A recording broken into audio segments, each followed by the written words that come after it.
Good morning, students. Now we continue our genetics portion. Earlier in the previous lessons, we have studied the various experiments done by Mendel, and he is known as father of genetics. But father of modern genetics is Thomas Hunt Morgan. So today we'll move on from Mendel to Morgan. Why Morgan is known as father of modern genetics, that we will study today. Now you remember Mendel worked on pea plant, and while studying various characters, how many characters he studied? 7 characters. He gave law of dominance, law of segregation of gametes, and law of independent assortment. These two laws he could give while studying inheritance of one character through monohybrid cross.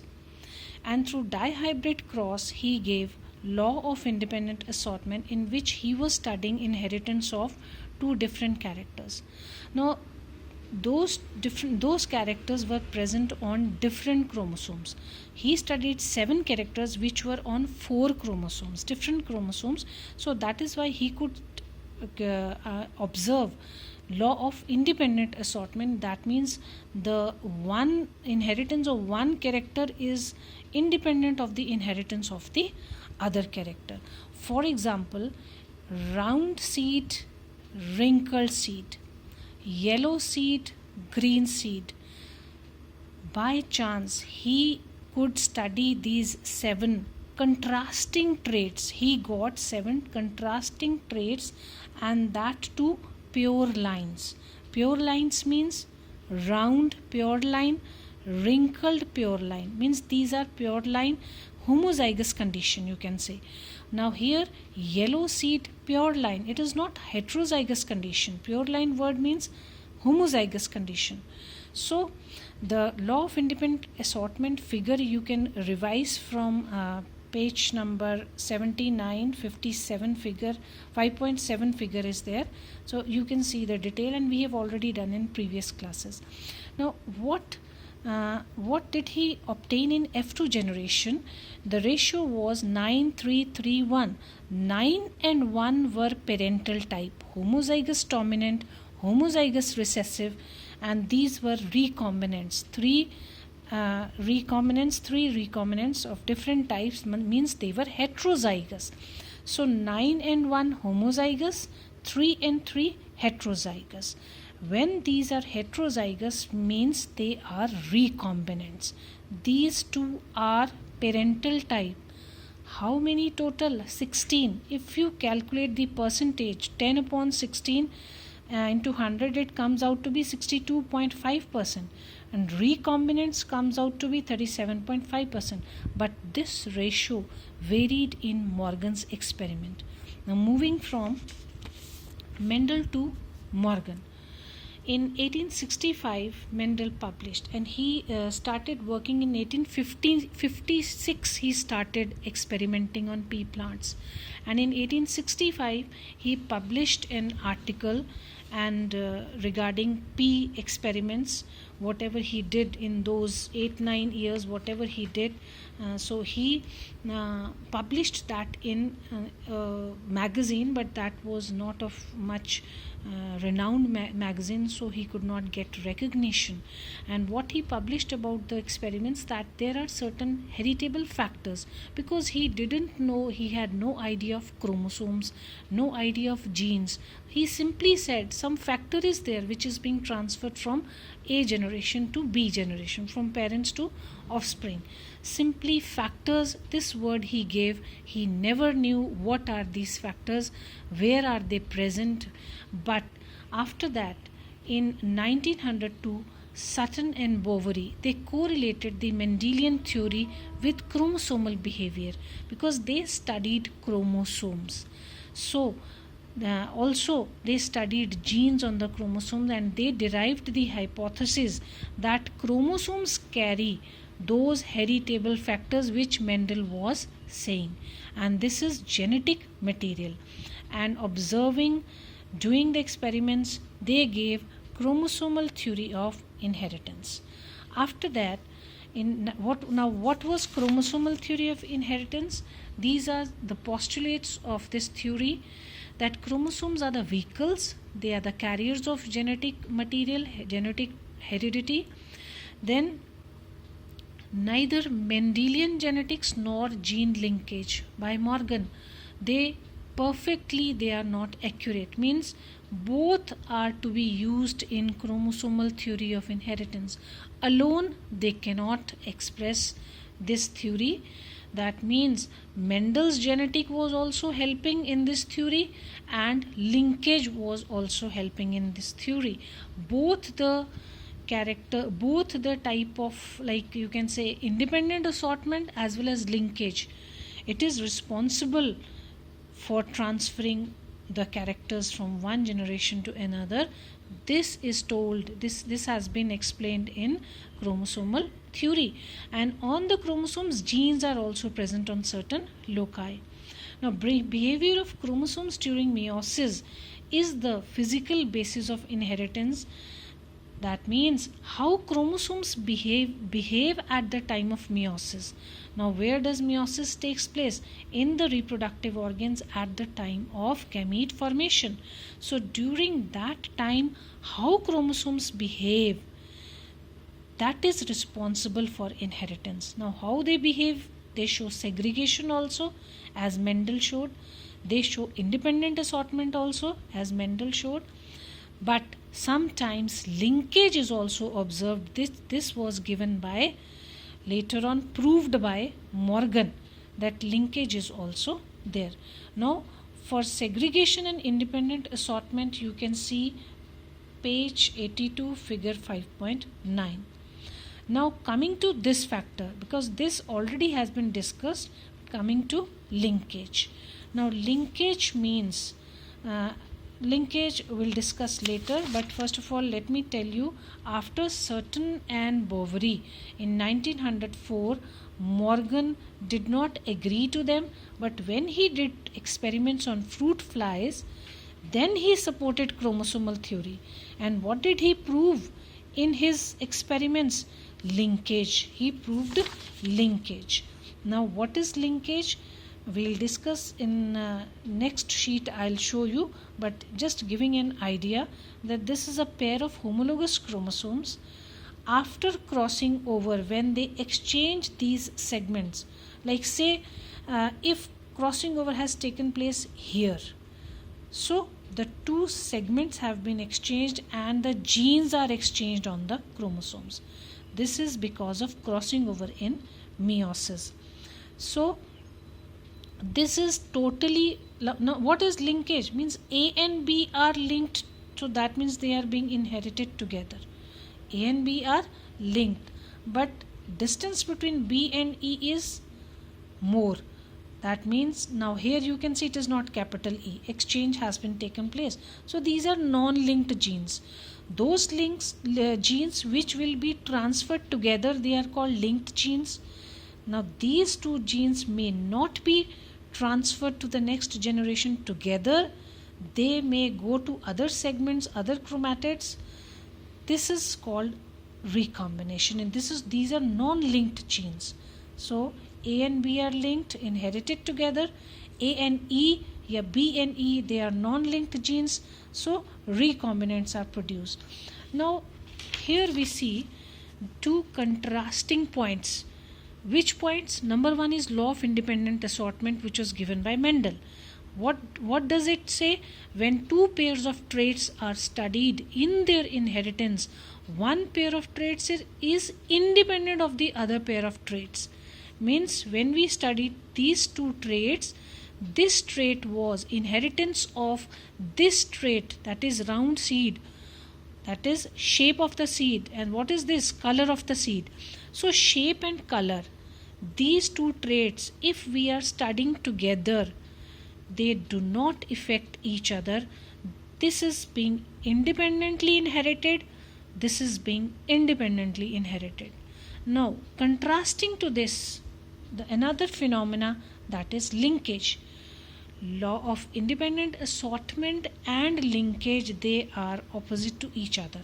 Now linkage means tendency of two or more genes of same chromosome. Now what is the point on same chromosome? to remain together in the process of inheritance, it is called linkage.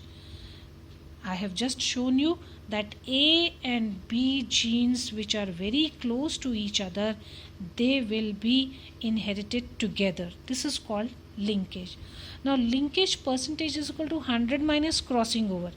Means crossing over if takes place, linkage will not be shown. Linkage is shown only when crossing over does not take place.